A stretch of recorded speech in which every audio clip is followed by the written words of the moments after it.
Nous bénissons le Seigneur, nous allons lire Jacques chapitre 1, le verset 22 au verset 27. On nous dit, mettez en pratique la parole et ne vous bornez pas à l'écouter en vous trompant vous-même par de faux raisonnements. Mettez en pratique la parole et ne vous bornez pas à l'écouter en vous trompant vous-même par de faux raisonnements. Car si quelqu'un écoute la parole et ne la met pas en pratique, il est semblable à un homme qui regarde dans un miroir son visage naturel et qui, après s'être regardé, s'en va et oublie aussitôt comment il était. Mais celui qui aura plongé les regards dans la loi parfaite, la loi de la liberté, et qui aura persévéré, n'étant pas un auditeur oublieux, mais se tenant à l'œuvre, celui-là sera heureux dans son activité. Je ne vais pas aller plus loin. Avant d'aller même plus loin, écoutez bien ce que la parole dit. La parole dit dans un autre passage de la Bible que la foi vient de ce qu'on entend et ce qu'on entend vient de la parole de Dieu. Et cette parole de Dieu nous dit par notre frère Jacques, il dit mettez en pratique, c'est un commandement, c'est un ordre qu'on nous donne. Il dit mettez en pratique la parole et ne vous bornez pas à l'écouter en vous trompant vous-même par de faux raisonnements. C'est le cas de beaucoup d'entre nous ici. Et c'est le cas de beaucoup de chrétiens aujourd'hui. Combien de chrétiens n'ont pas été à l'église ce dimanche, qui ont écouté des sermons, qui ont écouté l'évangile. Mais dès l'instant, certains vont sortir de l'église, ils vont aller commettre des péchés. Ils vont aller commettre des iniquités. Mais à quoi ça sert leur religion alors? À quoi ça sert leur foi?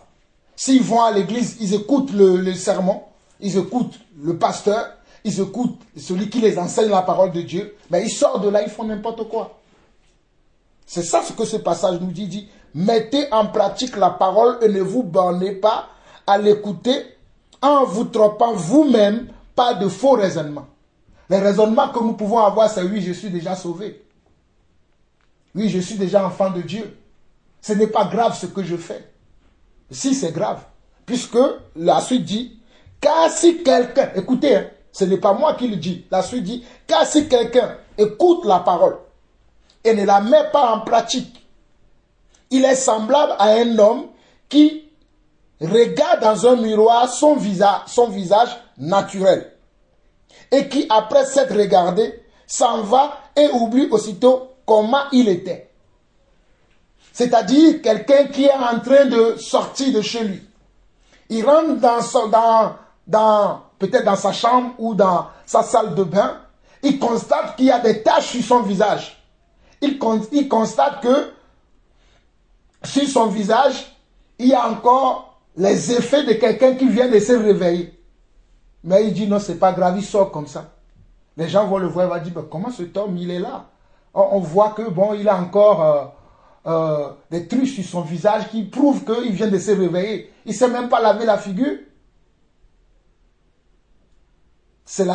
La Bible nous compare à nous qui écoutons la parole de Dieu et qui ne la mettons pas en pratique. La Bible, la parole, le frère Jacques prend cette image-là, cet exemple-là de celui qui est parti se regarder dans le miroir. Parce que quand on va voir dans le miroir, pourquoi on utilise le miroir? C'est pour voir si tout est parfait sur nous. Si tout n'est pas parfait, est-ce que je dois arranger? Est-ce qu'il y a un arrangement que je dois faire? C'est pour ça qu'on va se regarder dans le miroir. Mais quelqu'un va se regarder dans le miroir, il voit qu'il y a des imperfections sur son visage, il dit, oh, je m'en fous, je continue. C'est comme ça que le frère Jacques considère la personne qui lit la parole de Dieu. Oui, David, tu voulais dire quelque chose, je t'écoute, vas-y. Je vois plutôt comme si, comme il dit, mettez en pratique la parole, c'est comme si en fait il veut voir, c'était la parole, il regarde, il a la parole, il a vu, et au moment où il part de son miroir, il a oublié la parole. Oui, c'est la même chose que je dis. C'est ça, tu as bien compris, c'est la même chose que je dis.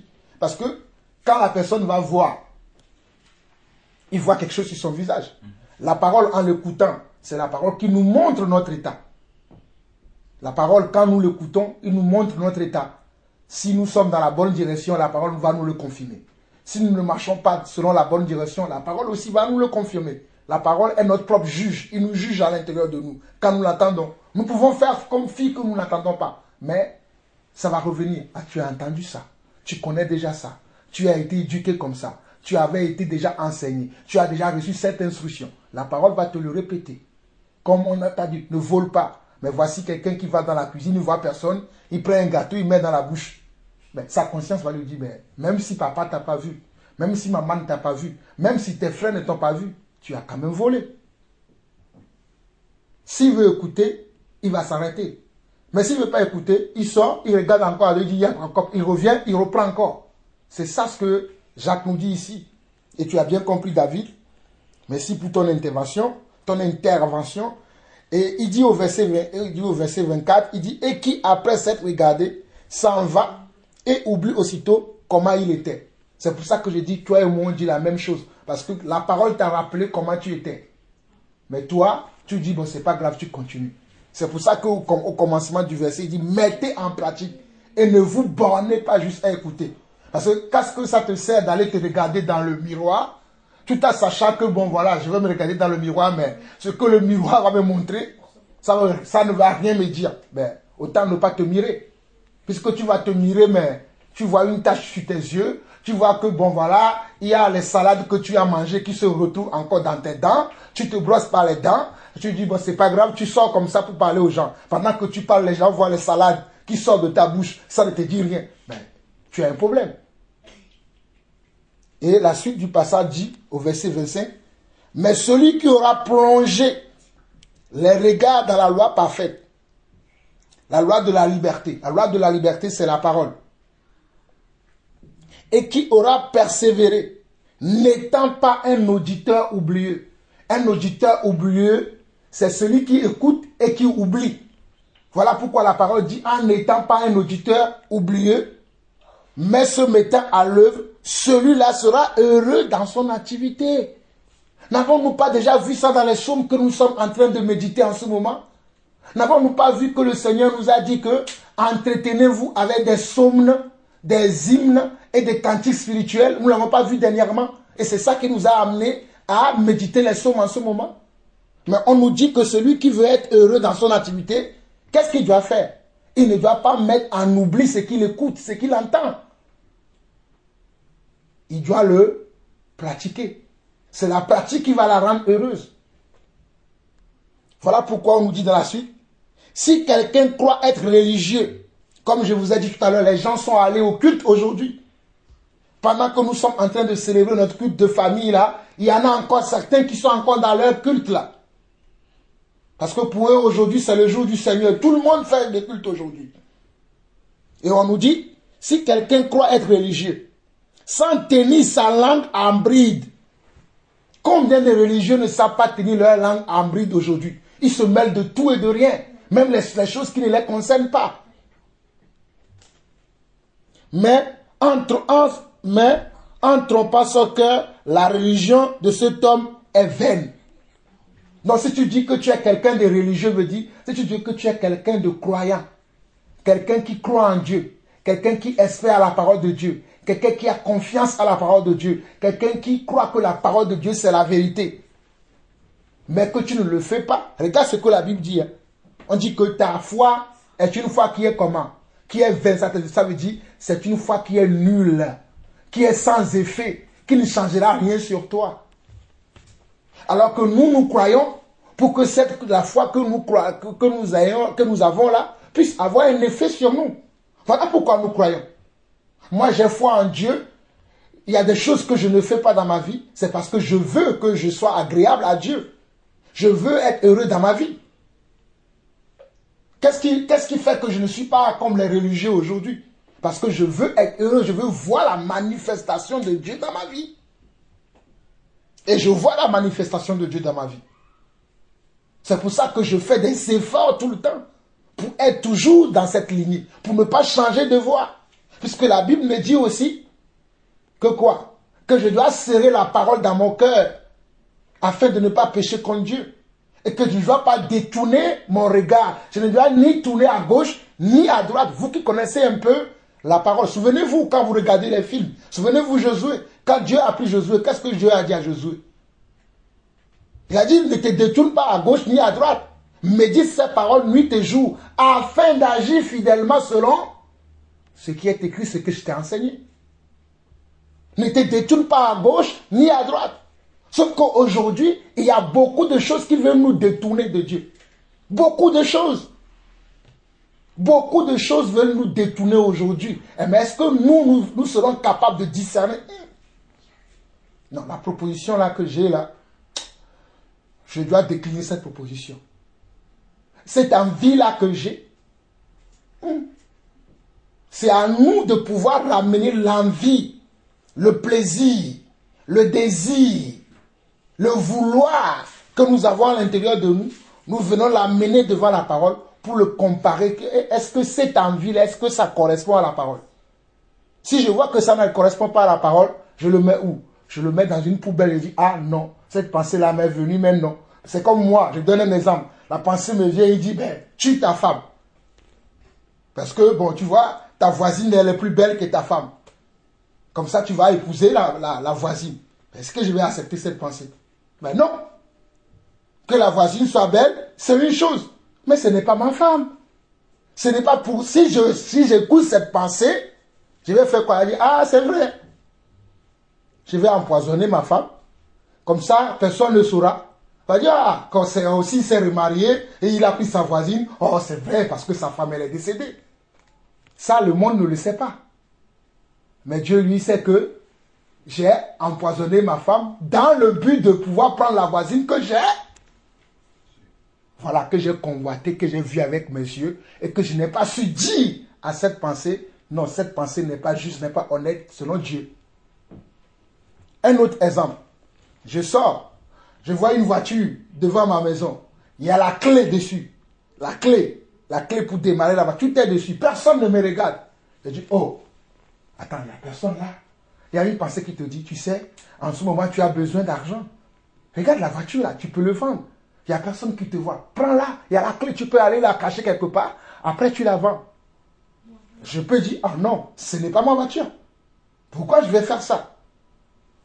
Mais si je suis quelqu'un qui n'écoute pas la pensée de Dieu, je vais dire, effectivement, il n'y a personne qui me vend. Je prends la voiture, je la cache et je la vends à quelqu'un plus tard. C'est quoi? C'est du vol. Cette personne ne m'a vu quand je prenais la voiture, mais il y a quelqu'un qui m'a vu. Qui? Dieu. Et beaucoup de gens dans ce monde aujourd'hui, ils font des choses, ils font des alliances, ils ont des comportements qui n'ont rien à voir avec la parole. Mais sans comme personne ne les voit, ils continuent leur vie. Mais regardez la suite du passage, on va aller dans Somme 1. On nous dit au verset 27, dans ce livre de notre frère Jacques, on nous dit la religion pure et sans tache. Quelle est la religion que nous devons avoir, la foi que nous devons avoir? Regardez, hein, la religion pure et sans tache devant Dieu, notre Père, consiste à visiter les orphelins et les veuves dans leurs afflictions et à se préserver. Non seulement que nous devons prendre soin des orphelins, des veuves, des personnes, en d'autres mots, prendre soin des nécessiteux, mais nous devons nous préserver des souillures du monde. Nous devons nous préserver des souillures du monde. Et dans les souillures du monde, nous avons notre comportement, nous avons notre attitude, nous avons notre façon de parler. Si je parle comme tout le monde, je suis dans les souillures du monde. Si le monde dit des gros mots, et qu'on entend aussi dans la bouche d'un moi qui dit que je suis l'enfant de Dieu les gros mots, quelle est la différence entre le monde et moi? Je disais tout à l'heure que j'ai parlé avec Sarah ce matin. Je lui ai expliqué des choses comme ça, avec des pads, avec des mots comme ça, mais des mots à son niveau pour qu'il comprenne. J'ai dit, tu ne peux pas parler comme tout le monde. Tu es un enfant de Dieu. Et elle m'a dit oui. Et je lui ai expliqué plein de choses. J'ai dit, tu peux avoir des gens dans ta famille, mais tu peux copier que des choses qui sont justes, des choses qui correspondent à la parole de Dieu, des choses qui sont honorables, mais les choses qui ne sont pas, tu ne dois pas copier. Mais nous, qu'est-ce qu'on fait aujourd'hui? On copie les choses chez les autres. Je ne comprends pas comment nous, on peut se dire enfant de Dieu, mais on va copier les choses des gens. Ce n'est pas normal. On nous dit de se préserver. Se préserver veut dire que je ne dois pas faire. Celui qui se préserve, dans le mot se préserver là, il y a quoi? Hein? Il y a réservé. Voilà, il y a réservé, il y a privation. Dans le mot préserver, il y a réservé et il y a privation. Tu te réserves, tu te prives. Moi, il y a des gens qui me voient, ils disent, ben, tu te prives trop, tu es tout le temps, ah oui, je suis à la maison avec ma famille, oh, je suis à la maison avec, ben, tu peux pas sortir un peu. Je vais sortir, qu'est-ce qui me manque et je vais aller dehors. C'est vrai, pour eux, je me prive. Oh, quand même, tu es tout le temps avec ta femme, tes enfants. Ça ne te dérange? Ça ne me dérange pas. Mais les gens du monde, ça les dérange. Voilà pourquoi vous allez les voir dehors, avec les canettes de bière, les bouteilles de whisky dehors. Parce qu'ils ne sont pas heureux. Ils pensent que pour être heureux, c'est boire. Mais ils vont boire, ils vont rentrer. Le problème, s'ils ont des problèmes, les problèmes seront toujours là. Celui qui enlève les problèmes, celui qui nous sauve, c'est Dieu. Voilà pourquoi il nous dit de se préserver. Préserve-toi. Donc tu dois se préserver même ta manière de parler. Voilà pourquoi des fois quand je fais même des erreurs, je vous parle de mes erreurs, non? Je dis, ah, ça là, j'ai fait ça, mais je pense que c'est une erreur. Pourquoi je sais que c'est une erreur? Parce que la conscience de Dieu à l'intérieur de moi m'a dit, non, dans cette situation-là, dans cette attitude que tu as eue, dans ce caractère que tu as eu, selon cette manière que tu as fait là, non, tu as mal agi. C'est ça la volonté de Dieu. Voilà pourquoi, revenons dans le psaume 1. Psaume 1 que j'ai dit qu'on va lire. Après, on va aller dans le psaume 119. Psaume 1. Et David, je te laisse lire, si tu le trouves. C'est le premier psaume de la Bible. Il n'y a pas beaucoup de versets, il n'y a que 6 versets. J'aimerais que tu lises, et tu lis posément. Psaume 1. Heureux l'homme qui ne marche pas selon le conseil des méchants, qui ne s'arrête pas sur la voie des pécheurs, qui ne s'assied pas en compagnie des moqueurs, mais qui trouve son plaisir dans la loi de l'Éternel, qui la midi jour et nuit. Il est comme un arbre planté près d'un courant d'eau, qui donne son fruit en sa saison, et dont le feuillage ne se flétrit point. Tout ce qu'il fait lui réussit. Il n'en est pas ainsi des méchants. Ils sont comme la paille que le vent dissipe. C'est pourquoi les méchants ne résistent pas au jour du jugement, ni les pécheurs dans l'assemblée des justes. Car l'Éternel connaît la voie des justes, et la voie des pécheurs mène à la ruine. Amen. Regardez ce que la parole nous dit. La parole nous dit, heureux l'homme qui ne marche pas selon le conseil des méchants. Heureux l'homme qui ne marche pas selon le conseil des méchants. Un méchant, selon Dieu, c'est quelqu'un qui ne le connaît pas. Un méchant, ce n'est pas comme nous. Bon, un méchant, des gens vont dire que quelqu'un qui est méchant, peut-être c'est quelqu'un qui tue avec l'épée, peut-être c'est quelqu'un à qui tu as demandé de l'argent, il ne te l'a pas donné. C'est pas ça pour Dieu. Dieu ne considère pas un méchant comme ça.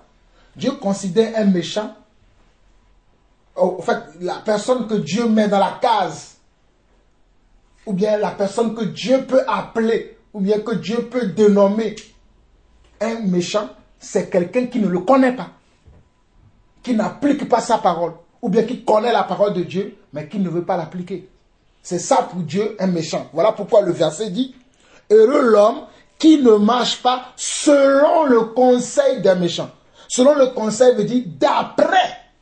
C'est-à-dire quand tu veux agir, tu ne prends pas le conseil des méchants pour agir selon leurs conseils, selon leur orientation, selon leur perception des choses, selon leur vision, selon leurs objectifs. Mes objectifs sont différents des méchants. Ce que je vous dis, c'est ça, écoutez bien. Je vous dis la vérité. Moi, l'objectif de Jean-Paul Lawson est différent des méchants. Je n'ai pas les mêmes objectifs que les membres de ma famille. Pourtant, j'aime ma famille. Parce que nous n'avons pas la même foi. Voilà pourquoi on dit, heureux l'homme qui ne marche pas selon le conseil des méchants. Il y a des choses que je peux présenter à ma famille, je peux présenter à mes frères. J'ai tel projet. S'ils me donnent des réponses, je vois que la réponse là ne correspond pas à ce que Dieu veut pour moi, je ne vais pas le faire. Même dans l'église, avec mes frères avec lesquels je prie, j'ai des relations, des fois je leur parle de certaines choses. Quand je vois qu'eux, ils sont dans les autres choses, je les quitte. Ce ne sont pas mes frères. Parce que Jésus a dit, mes frères, ce sont ceux qui observent la parole. Mais aujourd'hui, beaucoup de gens veulent avoir l'amitié de tout le monde. Qu'on dise que je suis ami avec Philippe, ou je suis aussi ami avec Claire, je suis aussi ami avec Barthélemy, je suis aussi ami avec Jean. Je peux être tout seul. Mais si je suis avec Dieu, c'est bon. Voilà pourquoi le verset continue. On nous dit, heureux l'homme qui ne marche pas selon le conseil des méchants, qui ne s'arrête pas sur la voie des pécheurs, et qui ne s'assied pas en compagnie des moqueurs. Aujourd'hui, les gens s'asseyent pour se moquer des gens. Et ils vont même justifier leur moquerie. Oh, vous savez, lui, il se croit déjà arrivé. C'est bien ce qui lui est arrivé. Ça l'apprendra. Pourquoi tu te réjouis de la chute de ton frère?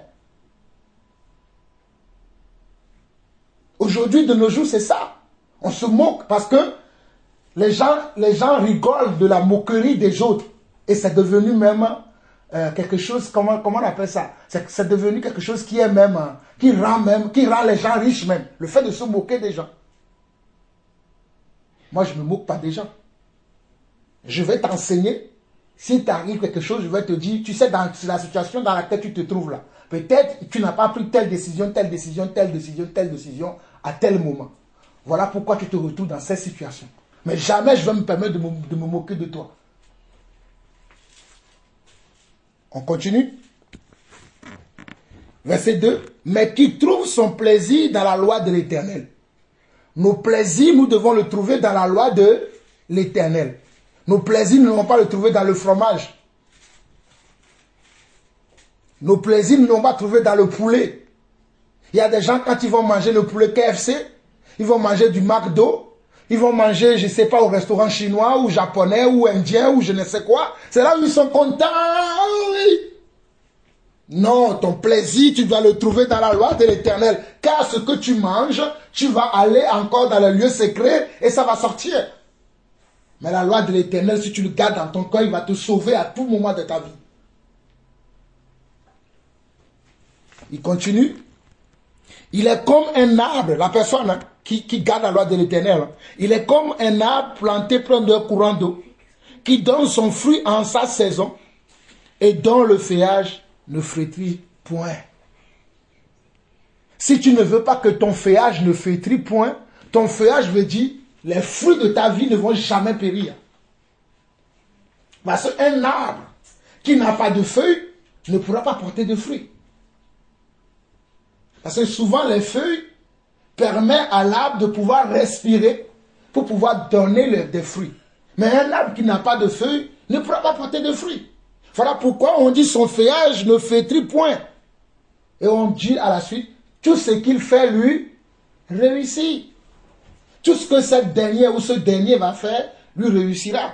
Et le verset continue, il n'en est pas ainsi des méchants. Ils sont comme la paille que le vent dissipe. C'est pourquoi les méchants ne résistent pas au jour du jugement. Le méchant ne pourra pas résister au jour du jugement. Au jour du jugement, le Seigneur va lui rappeler. Je t'ai envoyé mes serviteurs. Je t'ai parlé par la nature.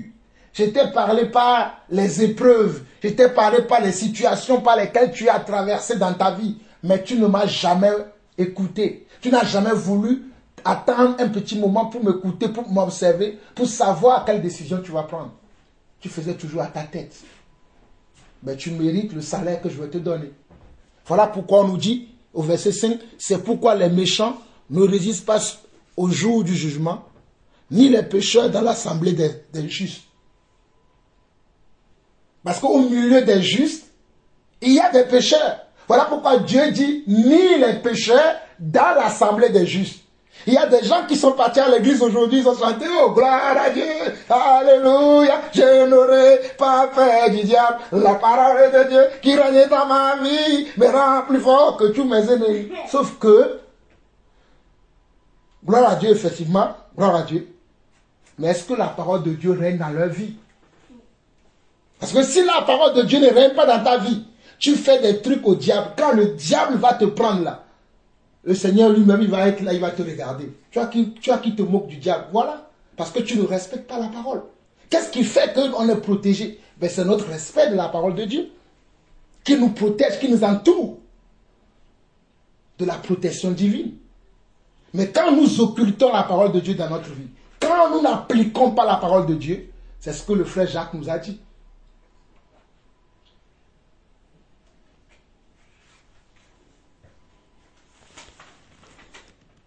Car l'Éternel, verset 6 où je m'arrête, je vais aller à Psaume 119 rapidement. Car l'Éternel connaît la voie des justes et la voie des pécheurs mène où? Mène à la ruine. Car l'Éternel connaît la voie des justes. La voie des justes, c'est ceux qui marchent d'après sa parole. La voie des justes, l'Éternel le connaît. Même si les hommes ne le connaissent pas. Les hommes peuvent te dire, tu es trop dur. Les hommes peuvent te dire que tu en fais de trop. Moi, je sais que les gens disent que j'en fais de trop. Mais vous savez, je m'en moque. Parce que je sais que je n'ai rien, aucun compte à rendre aux hommes. C'est à mon Dieu. Dieu m'a donné sa parole, c'est pour que je le mette en pratique. Moi, je mets la parole de Dieu en pratique. Toi, tu es gêné. Pourquoi tu es gêné? C'est moi. C'est pas toi. Fais ce que tu veux, toi.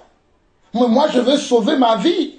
Car la Bible dit, celui qui persévérera jusqu'à la fin, c'est celui-là qui sauvera sa vie. Je connais ces passages-là.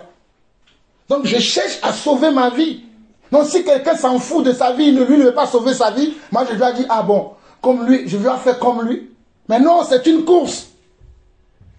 Paul l'a dit dans 2 Timothée, c'est une course. L'athlète, là, on a vu dernièrement en France, les Jeux Olympiques, c'est une course. On n'a pas donné la médaille d'or à tout le monde. On a donné la médaille d'or à qui? À ceux qui sont arrivés premiers. Et moi, je cherche à arriver premier. Je vous dis, je vous assure, moi, c'est pour ça que je vous ai dit tout à l'heure, si quelqu'un veut prier, il prie. S'il ne veut pas prier, il reste dans sa chambre. Jean-Paul Lawson, je m'en fous parce que je sais que vous connaissez tout. Je vous ai tout montré. Je passe le temps tout le temps à partager ces choses. Mais ce sont des choses que moi-même je sais, c'est inné à moi. Et quand des fois j'oublie, le Seigneur me dit, hey, reviens, hey, tu es en train de partir là, reviens dans... Je partage. Restons dans la ligne que Dieu a tracée pour nous. Et la ligne que Dieu a tracée pour nous, c'est d'obéir à sa parole. C'est de ne pas être des auditeurs oublieux. C'est de ne pas dire, bon, je connais déjà, c'est bon. Il y a des chrétiens qui sont comme ça, je connais déjà, c'est bon. Quand tu parles, oh, ça je connais, on connaît déjà ça. On connaît, mais est-ce que tu pratiques ça? J'ai déjà vu des chrétiens comme ça, là, tu parles, oui, il te cite entièrement le verset. Mais quand tu vois, tu compares la personne qui fait ça, tu vois comment il marche, tu te dis, mais le Seigneur, c'est pour ça, des fois, je demande à certaines personnes, vous pensez que vous vous moquez de moi, mais on ne se moque pas de Dieu, ce que tu auras semé, tu la moissonneras toi-même. Ce qu'un homme sème, il le moissonne. Soit tu vas le moissonner tôt, soit tu vas le moissonner tard. Mais toujours est-il que tu moissonneras ce que tu as semé. Et pire encore, si tu ne fais pas attention, tu peux même rater le royaume. Nous sommes sur terre pour une seule chose, gagner le royaume de Dieu. Nous sommes sur terre sur une seule chose, gagner le royaume de Dieu. C'est pour ça que nous sommes sur terre. Nous ne sommes pas sur terre pour avoir beaucoup de maisons, beaucoup d'argent. Si bien même que Dieu, quand bien même que Dieu nous bénira, on aura peut-être beaucoup d'argent, beaucoup de biens matériels. Mais la finalité de notre vie, ce n'est pas d'avoir beaucoup de biens matériels. C'est de gagner le ciel. Et il faut que tu as toujours tes vues sur ça. Ah, je dois aller au ciel. Quand je vois les choses qui se passent dans le monde, vous savez, s'il y a la chose qui me réjouit, je me dis toujours que, il y a le meilleur qui reste à venir pour moi, le ciel. Je vous assure, des fois je vois certaines choses, je suis choqué. Et après, il y a ma conscience qui me dit, Non, ne t'inquiète pas. Ça là, ce sont les choses de la terre, mais il y a le meilleur qui reste pour toi. Comme je disais à un ami, un frère dernièrement, que le meilleur reste à venir pour nous. Donc nous n'avons pas à avoir les mêmes sentiments comme les gens de ce monde qui n'ont aucune espérance. Ça aussi, Paul l'a dit. Paul a dit que si c'est dans cette vie simplement que vous espérez, on n'a pas le temps, sinon je peux vous lire ces passages-là. Si c'est dans cette vie simplement que vous espérez croire en Christ, vous avez tout, en fait, vous n'avez rien compris. Comme il y a des gens qui croient, qui espèrent en Christ que dans cette vie, oh, dans cette vie, je vais croire en Jésus, peut-être je vais avoir un bon mariage, je vais avoir un bon travail, je vais avoir une belle maison, je vais avoir une belle situation sociale. C'est que en ça qu'eux, ils croient en Christ. Christ n'est pas venu pour que nous ayons des biens, pour que nous ayons une vie sociale. Hein. Quand bien même que pendant notre parcours sur terre, il peut nous bénir. Nous pouvons avoir une situation sociale bien, comment je peux dire, bien selon le monde. Parce que pour moi, il y a une situation peut être bien selon le monde, mais pour Dieu, ça ne peut pas être bien. Mais les gens, ils sont là aujourd'hui, ils sont là que pour ça. Mais Paul dit, si c'est dans cette vie simplement que vous espérez en Christ là, il fallait même pour vous de ne pas croire en Christ. Parce que vous n'avez rien compris. Moi, c'est dans la vie après. Ce n'est pas dans cette vie-là. C'est pour ça que quand les gens se moquent de moi sur cette vie, ils disent, oh, lui, il n'a rien. Oh. Qu'est-ce qu'il croit? Il croit qu'il n'a rien. Tout ce qu'il a, il dit qu'il a là. Tout le monde a ça. Mais c'est vrai. Il y a même les païens qui ne croient pas, qui ont beaucoup de choses que moi. Quelle est la différence entre ces païens-là et moi? Mais il y a une chose que j'ai, que les païens n'ont pas, la foi. Ça, les païens ne l'ont pas. La foi que j'ai, les païens ne l'ont pas. Et c'est ça qui fait la différence entre eux et nous. Voilà pourquoi nous allons aller dans notre psaume 119, où nous finissons aujourd'hui, pour voir les conseils que notre frère David nous donne. La dernière fois, nous nous sommes arrêtés au verset 40. Nous allons méditer du verset 41 au verset 72 et nous allons nous arrêter aujourd'hui. Psaume 119 encore, du verset 41 au verset 72. La fois dernière, nous nous étions arrêtés au verset 40. Et le psaume que nous avons médité tout à l'heure, psaume 1, c'est la même chose que David continue de dire dans le psaume 119. Mais il le dit avec beaucoup d'autres choses qui vont nous faire du bien, qui vont nous restituer dans le temps que nous vivons actuellement. Parce que la Bible dit que tout qui a le Seigneur, c'est le Seigneur qui me conduit. Allons lire quelque chose. Allons lire dans 2 Timothée 3. 2 Timothée 3, 16. 2 Timothée, avant de lire Psaume 119, allons lire 2 Timothée 3, 16. 2 Timothée 3, 16. Je bénis le Seigneur. 2 Timothée 3, 16 et 17 dit ceci. 2 Timothée 3, 16, 17. David, tu peux lire 2 Timothée 3, 16 et 17. 2 Timothée 3, versets 16 et 17. Tu peux le lire, David. Toute écriture est inspirée de Dieu et utile pour enseigner, pour convaincre, pour corriger, pour instruire dans la justice, afin que l'homme de Dieu soit accompli et propre à toute bonne œuvre. Verset 17. Ah oui, c'est vrai, c'est ça le verset 17, effectivement. Donc 2 Timothée 3, le verset 16 dit, toute écriture est inspirée de Dieu. Il y a aujourd'hui les gens qui disent, oh, l'Ancien Testament s'est passé au Nouveau. Quand je vais dire, on médite les psaumes, le psaume s'est passé. Mais moi, ma Bible me dit, toute écriture est inspirée de Dieu et utile pour faire quoi? Pour corriger. Corriger veut dire quoi? C'est-à-dire, quand on veut corriger quelque chose, ça veut dire que la chose n'est pas dans les normes. Est-ce qu'on est d'accord ou pas? Quand on veut corriger quelque chose, ça veut dire que la chose qu'on veut corriger n'est pas selon les normes. Il a besoin d'un redressement. On doit redresser la chose. Voilà pourquoi on parle de correction. On dit pour enseigner. On enseigne quoi? On enseigne quelque chose que la personne ne connaît pas, que la personne ne sait pas.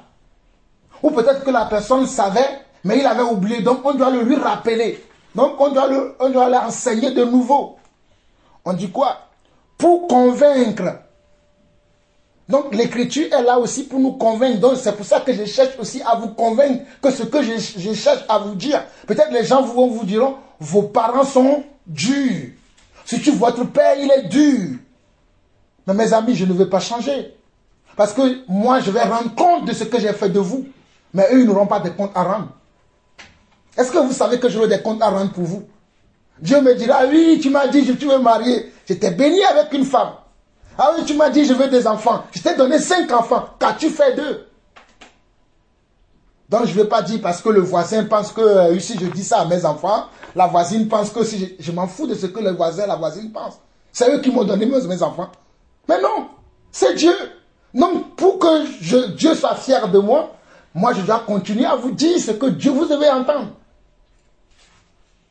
Et je dois vous surveiller pour voir si ce que je vous dis vous faites.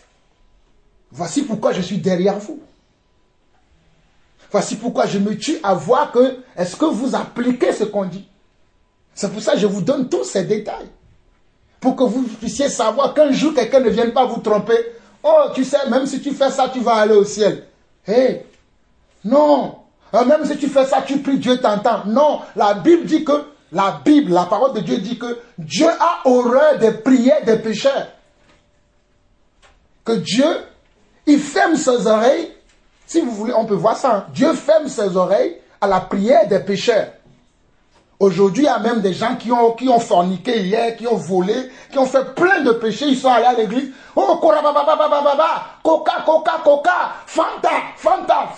Amen. Ils sont rentrés. Ils ont Dieu a entendu leur prière. Dieu n'a pas entendu. J'étais comme ces gens-là, jusqu'à ce que Dieu m'a fait comprendre que non, tu ne peux pas vivre comme ça. Il faut que tu vives selon ce que tu es, selon ce que tu connais. Voilà pourquoi on nous dit ici, toute écriture est inspirée de Dieu et utile pour enseigner, pour convaincre, pour corriger, pour instruire dans la justice. Pour instruire dans la justice afin que l'homme de Dieu soit accompli et propre à toute bonne œuvre. Revenons à Psaume 119 maintenant.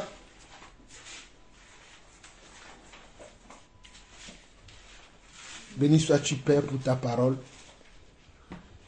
Donne-nous de comprendre, Seigneur Dieu, ces passages que nous méditons, que nous lisons.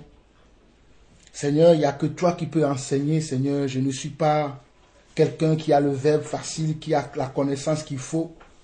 Si ce n'est toi qui m'as enseigné, qui continue à m'enseigner. Seigneur, ce matin même, tu m'as enseigné pendant 3 heures de temps. Tu as pris le temps de m'enseigner plein de choses, Seigneur.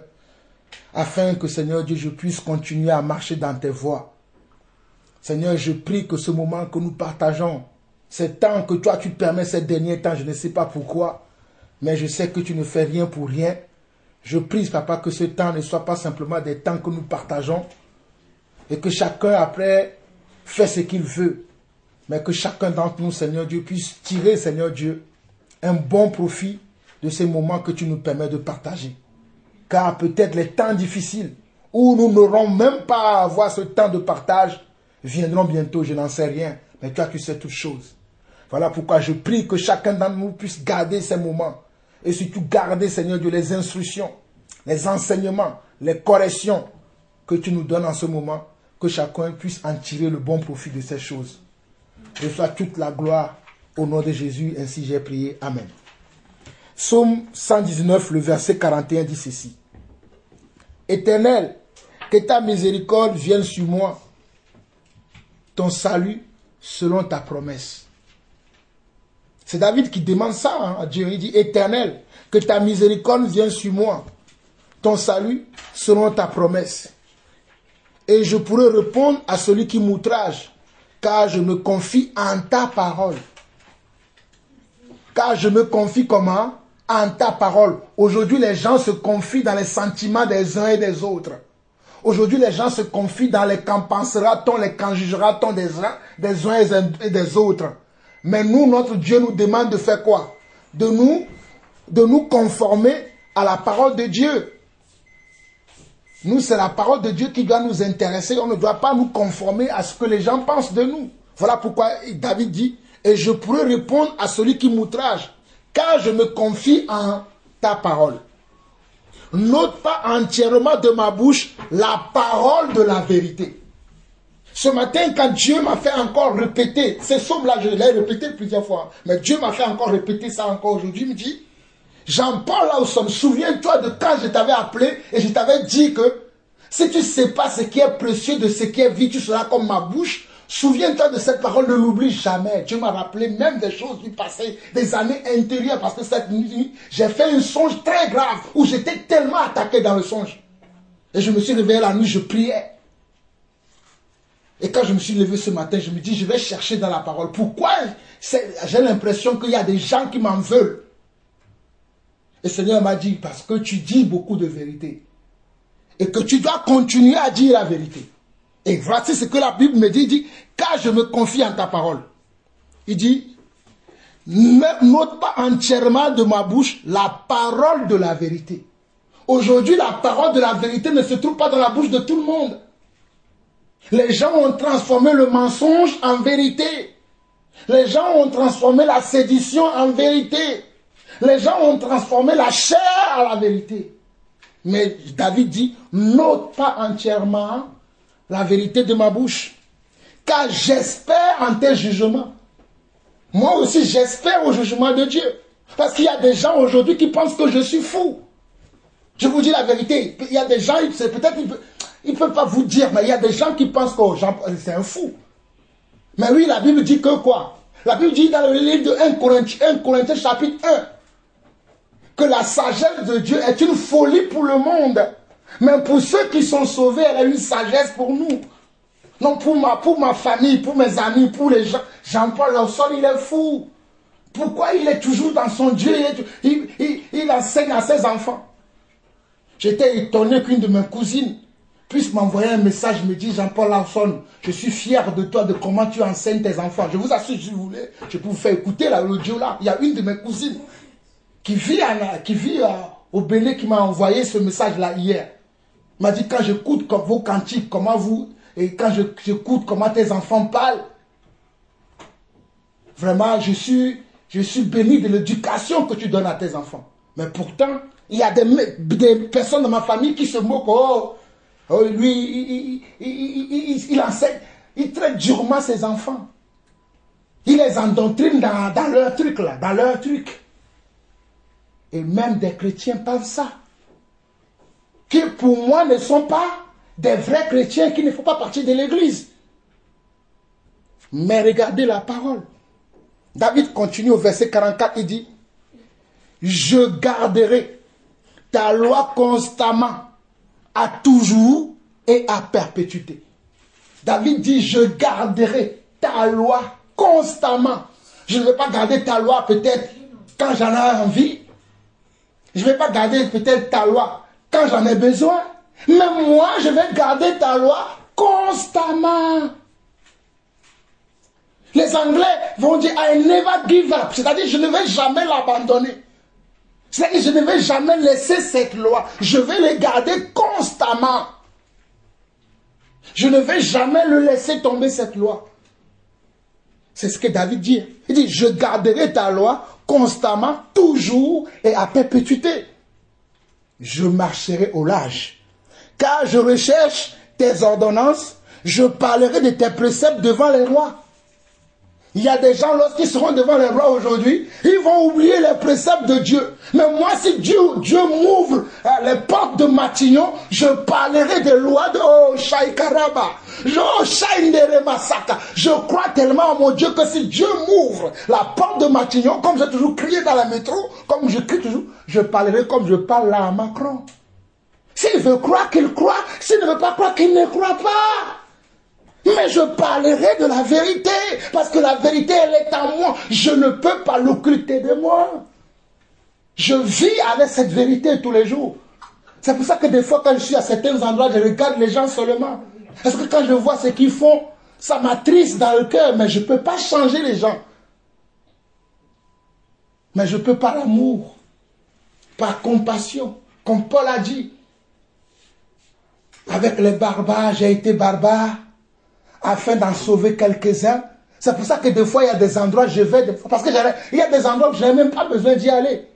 Mais j'y vais dans le but par mon comportement, mon attitude que je vais avoir. que je puisse attirer certaines personnes à Dieu. C'est pour ça que je l'ai fait. C'est pour ça qu'il est écrit ici. Oh, j'aime la parole. Oh, David, merci pour ce psaume. Il dit, verset 46, « Je parlerai de tes préceptes devant les rois et je ne rougirai point. » Aujourd'hui, quand tu parles devant les autorités, les gens rougissent. Parce que tu vas parler, on peut te dire, mais ferme ton clapet un peu, hein, tu en vas trop loin là, oh là là là là. On est sur terre, quelles sont ces choses que tu racontes là, on n'est plus, on va te dire la phrase, on n'est plus en 1942 ou en 1201, hein, on n'est plus en l'an 660, on est en 2024, on va te dire ça. On est en 2025, on va te dire ça. Mais est-ce que Dieu a changé? Dieu n'a pas changé. Il est le même hier, il est le même aujourd'hui, il est le même éternellement. Et la parole continue, David continue. Je fais mes délices de tes commandements. Je les aime. Je fais mes délices de tes commandements. Je les aime. Je lève mes mains vers tes commandements que j'aime et je veux méditer tes statuts. Je veux méditer tes statuts. Ce matin, j'étais là. Je lisais toutes ces choses. Je me suis dit, je vais aller regarder comment est-ce que toutes ces choses-là sont. J'ai commencé à faire des recherches. Je suis parti au commencement de la parole. J'ai regardé plein de choses que j'ai regardées. J'ai dit, waouh, Dieu est un sage. Et nous devons l'écouter, ce Dieu-là. Dieu est tellement sage. Il nous enseigne, il nous corrige. Verset 49 du psaume 119, David dit, souviens-toi de ta promesse à ton serviteur. Puisque tu m'as donné l'espérance, c'est ma consolation dans ma misère. Car ta promesse me rend la vie. C'est ce que je disais tout à l'heure. La promesse de Dieu, c'est quoi? C'est qu'un jour, je vais gagner le ciel par rapport à cette vie que je veux avoir là. Un jour, je gagnerai le ciel. Un jour, j'irai m'asseoir à côté du Seigneur. Et j'espère que ce jour-là, ceux qui se sont moqués de moi, ceux qui continuent à se moquer de moi, j'espère qu'eux aussi seront. Mais s'ils ne sont pas, il y a un dicton dans le monde qui dit à chacun son salaire. À ce moment-là, ils sauront que moi j'ai reçu le salaire de ma foi. Le salaire de comment? De mes choix, de mes décisions. Je continue. Il dit, verset 51, des orgueilleux me chargent de raillerie. Je ne me capte point de ta loi. Regardez, hein, il dit, les orgueilleux me chargent de raillerie. Je ne me capte point de ta loi. Peu importe ce dont on nous charge, peu importe ce dont on veut nous pousser. Aujourd'hui, on veut nous pousser vers les choses qui ne sont pas de Dieu. La télévision veut nous pousser vers des choses qui ne sont pas de Dieu. Les jeux que vous avez, que ce soit les jeux en ligne, les jeux vidéo, plein de choses veulent nous pousser vers des choses qui ne sont pas de Dieu. Les dessins animés, plein de choses, les films. L'éducation dans le monde, dans les universités, dans les lycées, dans le collège, dans les écoles primaires. Il y a beaucoup de choses aujourd'hui qui veulent nous éloigner de Dieu. Voilà pourquoi la Bible dit que le royaume des cieux, ce sont les violents qui s'en emparent. Il va falloir que nous puissions faire violence nous-mêmes. Faire violence ne veut pas dire que tu vas aller dire à ton prof, hey, prof, arrête d'enseigner ça. C'est-à-dire quand ton prof enseigne, toi tu fermes tes oreilles aux choses qui sont contraires à la loi de Dieu. C'est ça ce que tu dois faire.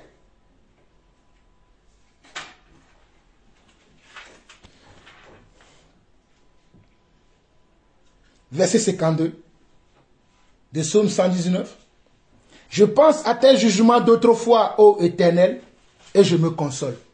Pourquoi David dit je pense à tes jugements d'autrefois et je me console? Souvenez-vous qu'on a lu dans 2 Timothée 3, le verset 16 et 17, que toute écriture est inspirée de Dieu, utile pour comment?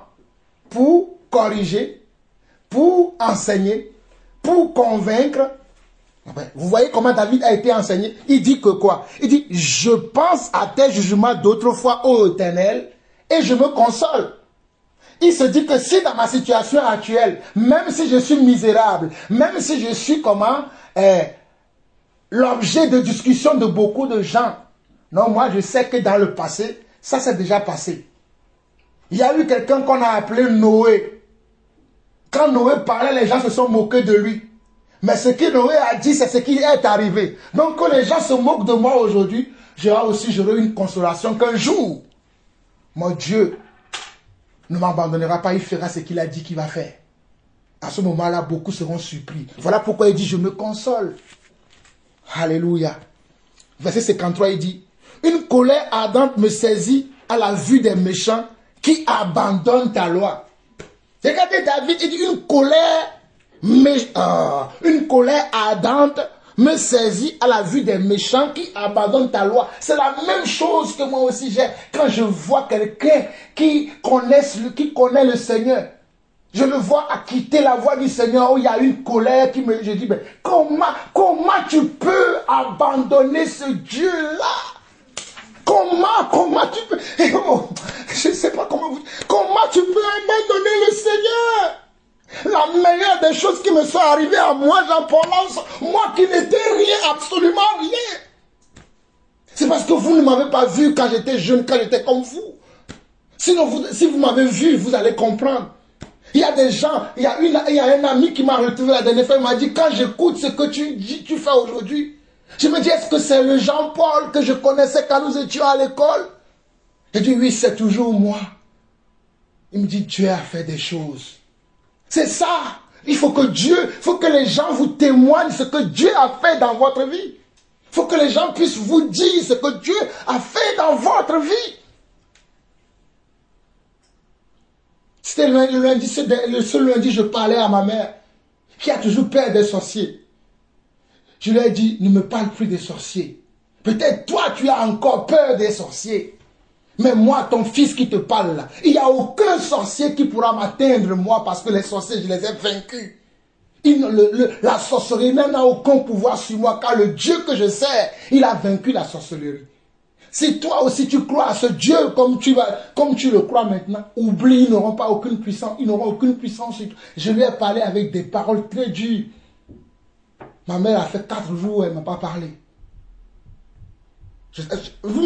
Quand je vous parle, j'ai parlé très dur. J'ai dit, ne t'avise plus jamais de me parler des sorciers. Parce que je ne veux pas écouter les sorciers. Moi, je veux écouter Jésus. Elle a fait 4 jours, elle ne m'a pas parlé. Mais ce matin, elle m'a envoyé un message. C'est-à-dire, il faut qu'on soit ce qu'on dit qu'on est.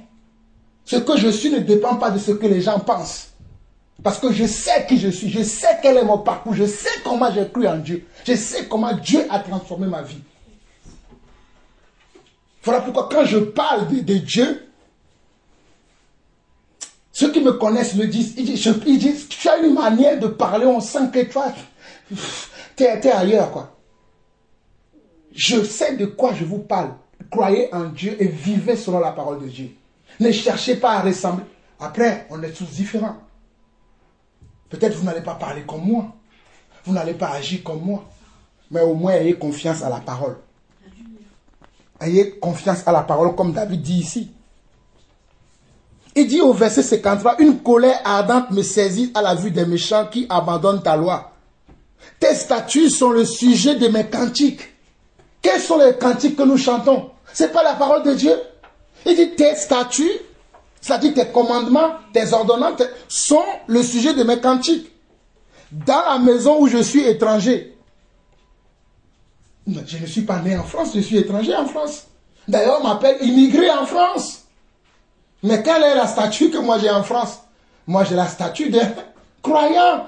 David, souviens-toi quand j'étais avec toi à la gare de Ville-Couronne, criant Jésus revient, c'est devant toi. Ce jour-là, la police m'a arrêté. T'étais là, non? Si quelqu'un me voyait, il est fou. Et d'ailleurs, ce jour-là, il y a des gens qui m'ont dit, tu es fou, toi, tu penses que tu vas... Ils m'ont dit ça. C'est la honte.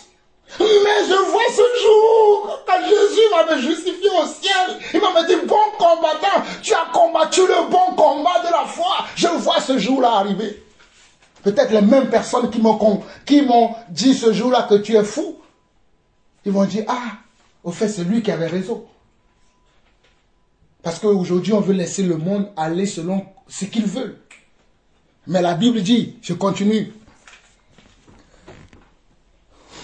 Oh, merci Seigneur pour ta parole. Verset 54 du psaume 119, David dit, tes statuts sont le sujet de mes cantiques. Dans la maison où je suis étranger, la nuit je me rappelle ton nom, ô Éternel, et je garde ta loi. C'est là ce qui m'est propre, car j'observe tes ordonnances. Même la nuit, David, il fait quoi?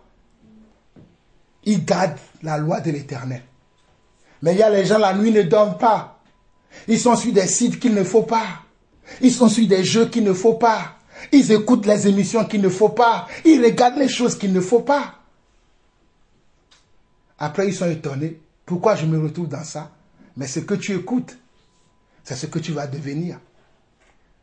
Ce que tu suis, c'est ce qui va avoir un impact sur toi. Je continue la lecture. Verset 57. Ma part, ô Éternel, je le dis, c'est de garder tes paroles. Je t'implore de tout mon cœur. Aie pitié de moi selon ta promesse. Je réfléchis à mes voies et je dirige mes pieds vers tes préceptes.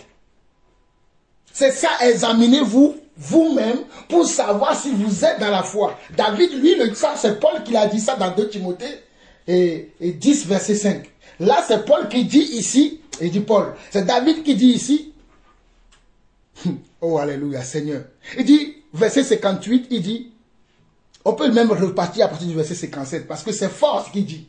Moi, ça me parle. Il dit, ma part, ô Éternel, je le dis, c'est de garder ta parole.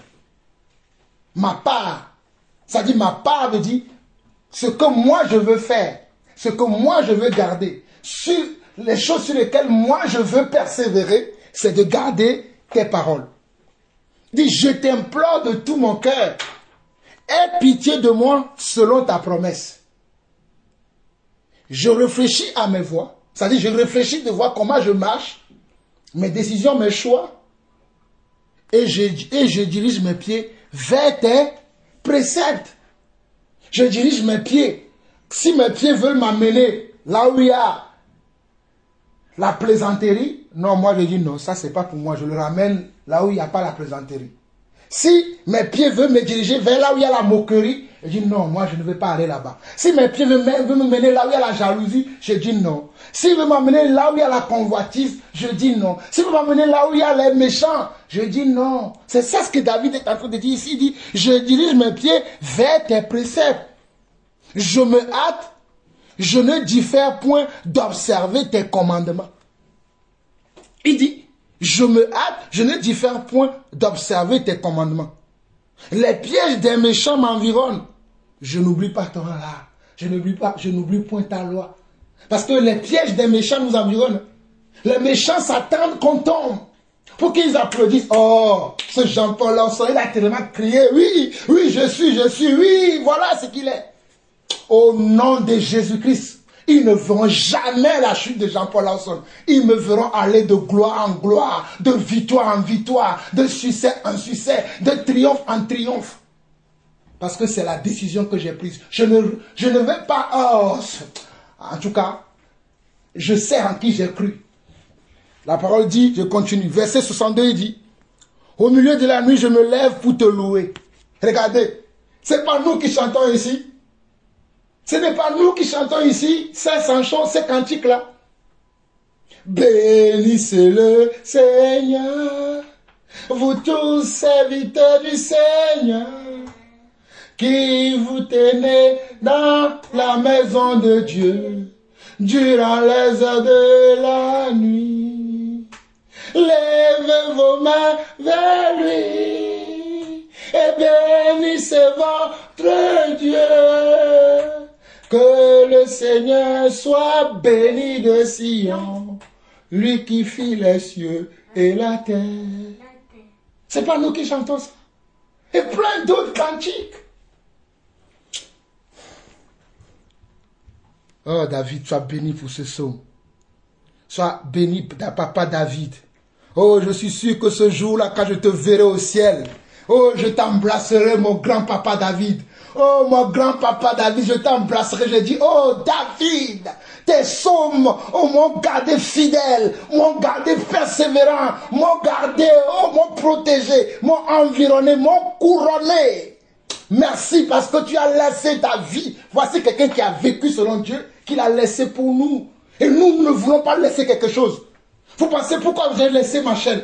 Même si je meurs, à moins que YouTube, il ferme la chaîne. Voilà pourquoi j'envoie des messages audio comme ça, même si ces chaînes la ferment, que ceux qui ont les messages audio puissent les écouter, parce que moi-même je les réécoute. C'est parce que je veux laisser quelque chose sur cette terre. Qu'on dise que il y a eu un serviteur de Dieu. Pas comme les gens qui voyagent, qui s'enorgueillissent, oui, j'ai été prêché. Non, c'est pas ça, moi, mon travail. Mon travail, c'est de réveiller les chrétiens. C'est de réveiller ceux qui dorment. C'est de nous montrer que nous devons être des passionnés, des personnes qui aiment leur Dieu. Et qui veulent vivre vraiment l'expérience qu'ils croient. Même si ça tarde. En tout cas, moi, je ne vais pas lâcher. Verset 63. Non, verset 62, on n'a même pas encore fini. Il dit, au milieu de la nuit, je me lève pour te louer à cause des jugements de ta justice. Je suis l'ami de tous ceux qui te craignent. Regardez ce que David dit. Je suis l'ami de tous ceux qui te craignent et de ceux qui gardent tes ordonnances. Mais aujourd'hui, les chrétiens ne sont pas l'ami de ceux qui craignent Dieu. Moi, aujourd'hui, là, je n'ai pas d'amis. Oh, parce qu'on va dire, oh, lui et lui. Oh, non, lui, il est trop dur. Mais David dit, je suis l'ami de ceux qui te craignent et de ceux qui gardent tes ordonnances. Qui est ton ami? Dis-moi qui est ton ami, je te dirai qui tu es. Moi, je préfère être ami de quelqu'un qui est dur, quelqu'un qui va me dire la vérité, quelqu'un qui va me corriger, quelqu'un qui ne va pas me flatter, mais qui va me dire, j'ai regardé ton visage aujourd'hui. Non, tu es mauvais. Ton visage, là, il y a beaucoup de choses. Que la personne me voit que mon visage est balafré. Que mon visage, il y a du ketchup, il y a de mayonnaise, il y a tout. Il me dit, oh non, ça va. Continue comme ça. Oh, ça va. C'est ça ce qu'ils font dans le monde. Vous rigolez. Mais c'est comme ça qu'ils se flattent. Parce que même la personne qui te dit ça, lui aussi, il a la mayonnaise. Il a la mayonnaise sur lui. Non, si toi, tu es mieux que lui. Ben non. Donc, il faut que vous deux, vous soyez une famille de mayonnaise. Mais moi, non, je ne veux pas ça. Nous continuons au verset 64. Il nous reste 6 versets et nous allons finir aujourd'hui. Il dit, la terre, ô Éternel, est pleine de ta bonté. Enseigne-moi tes statuts. La terre, ô Éternel, est pleine de ta bonté. Enseigne-moi tes statuts. Tu fais du bien à ton serviteur, ô Éternel, selon ta promesse. Enseigne-moi le bon sens et l'intelligence. Donc ça veut dire que le bon sens, on ne l'apprend pas à l'école. Ça veut dire que le bon sens, on ne l'apprend pas à l'université. Ni au lycée. Mais qui peut nous enseigner le bon sens? C'est à l'Éternel. C'est à l'Éternel. Voilà pourquoi quand toi tu vas parler, oh, alléluia. Mais ceux qui ont été enseignés selon le monde, ils vont dire, ça c'est pas le bon sens. Parce que eux ils ont le bon sens selon le siècle présent. Et toi, tu as le bon sens selon le ciel. Vous voyez ça? Toi, tu auras le bon sens selon le ciel. Eux, ils auront le bon sens d'après le monde. Donc, vos perceptions ne seront pas la même. Vos résolutions ne seront pas la même. Vos choix ne seront pas la même. Vos manières d'agir ne seront pas la même. Soyez fiers de qui vous êtes. Oh, alléluia, moi je suis fier de qui je suis. Voilà pourquoi quand je plaide, je dis, je suis l'apôtre Jean-Paul Lawson. Et ça, c'est Dieu qui me l'avait dit. Il dit, lorsque tu parleras, tu diras qui tu es et tu le diras avec assurance. Si quelqu'un veut écouter, qu'il écoute. S'il ne veut pas écouter, qu'il n'écoute pas. Au début, quand j'ai commencé, il y en a qui ont commencé. Oui, avant, tu disais que tu es frère. Mais pourquoi aujourd'hui, quand tu parles, tu dis tout le temps que tu es apôtre? Ah ben, ils ont dit ça pendant quelques jours. Est-ce qu'ils me disent ça encore? Ah ben non. Parce que je suis toujours persévérant dans ce que je fais. Il ne faut pas arrêter parce qu'il y en a qui veulent qu'on arrête. Parce que, oh, je ferme cette passe, ce n'est pas important. On continue, on avance. Car, il dit au verset, il dit, car je crois à tes commandements. Avant d'avoir été humilié, je m'égarais. Vous voyez? Regardez ce que David donne là. Ce matin, Dieu m'a révélé ça. Il dit, avant d'avoir été humilié, je m'égarais. Maintenant, j'observe ta parole. Même l'humiliation que Dieu permet dans notre vie, c'est parce que nous nous égarons. Quand nous nous égarons, Dieu amène l'humiliation dans notre vie afin qu'on se réveille. Regarde l'humiliation que tu as. Qu'est-ce qui t'arrive? Pour que tu te réveilles. Donc il y a certaines situations que nous allons vivre qui seront pour nous une humiliation, peut-être une grande humiliation. C'est le coup de pouce du Seigneur pour que tu te réveilles afin que tu viennes observer comment sa parole. Quand tu t'écartes de la parole de Dieu, Dieu pour te donner on appelle ça un coup de boost, un booster, c'est qu'il va t'humilier. Il va t'humilier. Et tu vas dire, oh, si tu as le cœur, tu vas dire, oh Dieu, oh là là, c'est parce que je me suis égaré que je me suis retrouvé là. Seigneur, relève-moi, que je ne m'égare pas. Voilà pourquoi j'ai aimé, Seigneur Dieu, tout à l'heure, David, ton attitude, lorsqu'on a commencé l'écoute et que je vous parlais de certaines choses. C'est toi qui as eu la bonne attitude. Tu as dit, ah, pardon Seigneur. C'est ça, quelqu'un qui sait qu'il s'égare, il demande pardon afin de venir comment? Dans la bonne direction. Mais celui qui ne veut pas demander pardon, qui dit que non, pourquoi il parle comme ça, pourquoi, le Dieu est injuste, il ne va jamais demander pardon. Et qu'est-ce qu'il va faire? Il va demeurer dans son mal. Et le mal va l'amener où? À la perte. C'est comme ça que beaucoup se perdent dans le monde actuel dans lequel nous vivons. Voilà pourquoi David bénit Dieu pour le cœur qu'il t'a donné. Oh, je comprends pourquoi quand j'ai su ce jour-là que je vais avoir un fils, demande à ta mère. J'ai dit, je vais l'appeler David. Parce que toute ma vie, le personnage que j'aime beaucoup dans la Bible, c'est David. J'aime Abraham, le père de la foi. Oh, mais je ne sais pas si l'amour que j'ai pour Abraham, pour David, cet amour est spécial. Parce que c'est quelqu'un avec qui j'ai beaucoup appris à cause de son attitude. L'attitude de David m'a toujours façonné parce que c'est un homme. Vous savez, c'est un homme qui est comment? Qui est prompt à accepter son péché, à accepter son mal, à accepter ses erreurs. Il y a des hommes aujourd'hui, tu vas leur dire leurs erreurs, ils vont même les justifier devant toi. Tu te prends pour qui? C'est qui? Tu es le juge de qui? Voici un homme qui s'appelle David. Tu viens lui montrer son péché, il s'humilie tout de suite. Il rentre dans le jeûne, il pleure. Il dit, oh, chez moi j'ai fait ça. Il s'humilie. On va voir les chrétiens de nos jours. Et tu lui dis, tu te prends pour qui toi? Tais-toi là-bas. Arrête-moi ça. On va t'insulter, on va te dire tout ce qu'on veut. Parce que tu parles. Que Dieu fasse que nous ayons des personnes comme David dans nos vies. Que Dieu fasse que nous ayons le cœur de David. Ça, c'est le mieux. Quand tu as le cœur de David, tu vas tellement avancer dans ta vie chrétienne. Je vais finir la lecture. Il dit, verset 68 au verset 72, là, je ne vais plus m'arrêter. Tu es bon et bienfaisant. Enseigne-moi tes statuts. Des orgueilleux imaginent contre moi des faussetés. Moi, je garde de tout mon cœur tes ordonnances. Leur cœur est insensible comme la graisse. Moi, je fais mes délices de ta loi. Regardez, hein, il dit, leur cœur est insensible comme la graisse. Moi, je fais mes délices de ta loi. Il m'est bon d'être humilié. Regardez, hein, David accepte. Oh, Seigneur. Oh, Seigneur, donne-moi le cœur de cet homme David. Oh, cet homme David. David, donne-moi son cœur. Voici quelqu'un qui dit, oh, Seigneur, donne-moi le cœur de David. Donne-moi le cœur de David. Regardez, oh, David dit, il m'est bon d'être humilié afin que j'apprenne tes statuts. Qui va aimer être humilié aujourd'hui? Aujourd'hui, quand tu es humilié, tu deviens une raillerie, tu deviens une moquerie. Mais David dit, oh Seigneur, donne-moi le cœur de cet homme. Il dit, il m'est bon d'être humilié afin que j'apprenne tes statuts. Mieux vaut pour moi ta loi, mieux vaut pour moi la loi de ta bouche que 1000 objets d'or et d'argent. Oh, est-ce que nous voulons vraiment être comme David? Regardez ce que David demande. Il dit, oh, alléluia, mieux vaut pour moi la loi de ta bouche que 1000 objets d'or et d'argent. Oh, David, je ne sais pas si c'est à toi que je parle ce soir, mais si tu veux être un grand homme, accepte l'humiliation. David, c'est parce que j'ai beaucoup accepté l'humiliation dans ma vie pour être là où je suis aujourd'hui. Mais je ne suis pas encore là où je dois arriver.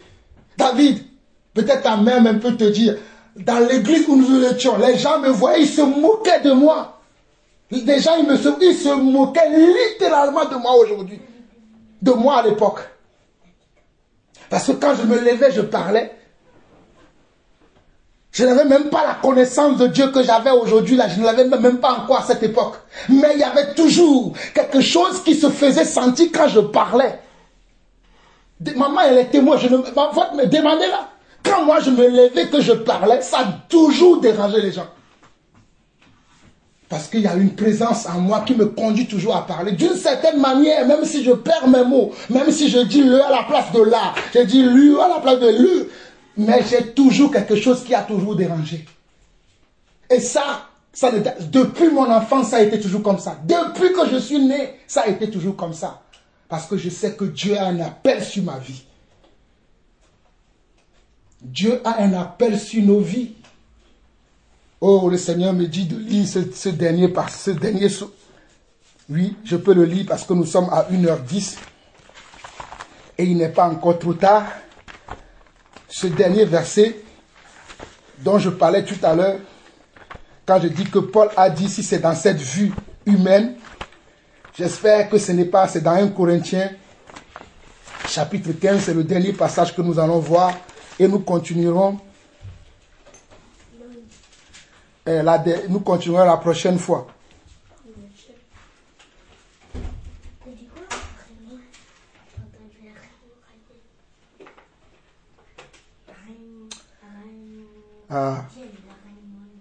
Enfin, je ne retrouve pas le passage. Mais je sais que le passage que j'ai dit, je ne sais pas si tu peux regarder.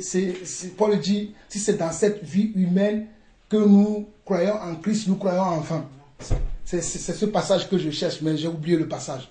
Mais simplement pour vous dire que le Seigneur, notre Dieu qui nous a appelés, ne veut pas que nous nous conformons dans le siècle dans lequel nous vivons. Ne veut pas que nous nous asseyons avec tout le monde. Que nous nous partageons avec tout le monde.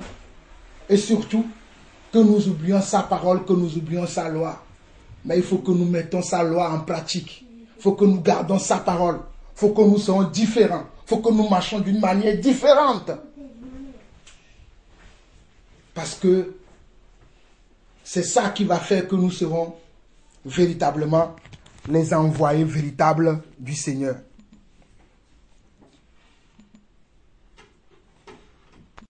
Un Corinthiens 15, le verset 1 au verset 2. Et après, on va aller au verset 19. Regardez ce que Paul dit, c'est important. Paul dit, je vous rappelle, frères, l'évangile que je vous ai annoncé, que vous avez reçu, dans lequel vous avez persévéré, et par lequel vous êtes sauvés, si vous le retenez dans les termes où je vous l'ai annoncé, autrement, vous aurez cru en vain. Je répète cette partie. Paul dit, je vous rappelle, frères, l'évangile que je vous ai annoncé, que vous avez reçu, dans lequel vous avez persévéré. En fait, je suis en train de vous montrer ce passage pour vous dire que quand Paul dit l'évangile que je vous ai annoncé, Paul veut dire la parole que je vous ai annoncée, la parole que je vous ai enseignée, la parole que je vous ai transmise, la parole que je vous ai montrée. C'est la même chose que je fais avec vous. Il dit, et par lequel vous êtes sauvés. C'est-à-dire, cette parole, c'est cette parole qui vous sauve. Ce n'est pas l'individu Paul qui nous sauve, mais c'est la parole, la prédication qui nous sauve.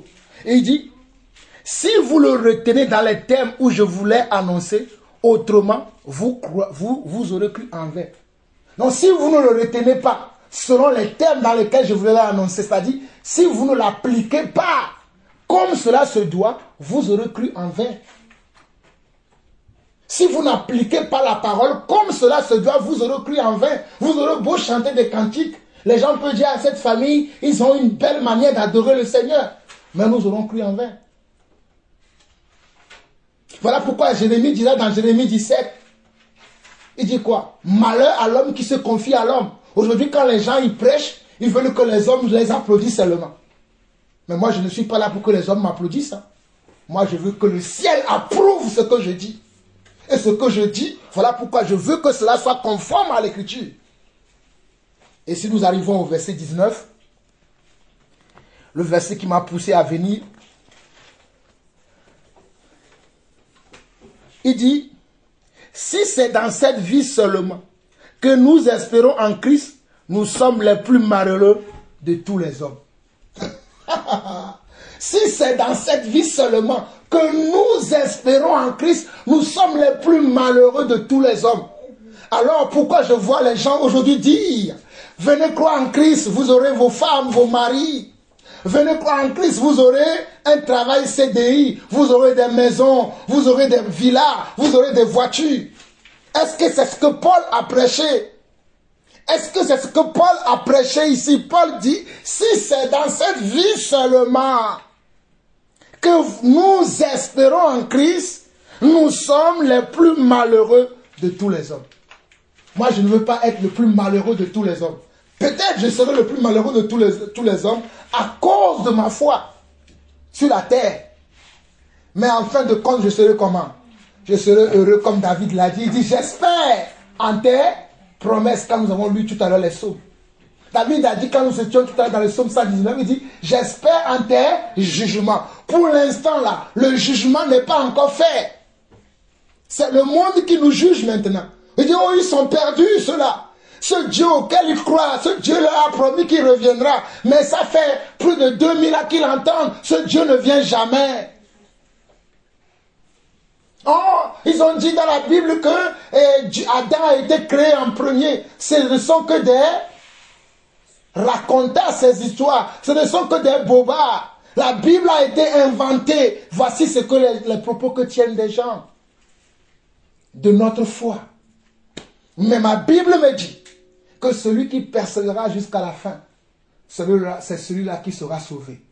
Je ne sais pas si c'est à moi-même que j'ai prêché ce soir. Je ne sais pas si c'est à moi-même que j'ai parlé ce soir. Mais Père, je te bénis, Papa, pour ton onction qui a été encore sur moi aujourd'hui afin que je puisse porter ce message. Que toi-même, tu nous as délivré à moi, à mon épouse et à mes enfants et à tous mes frères et sœurs à travers le monde qui nous suivent et qui vont recevoir cet enseignement après.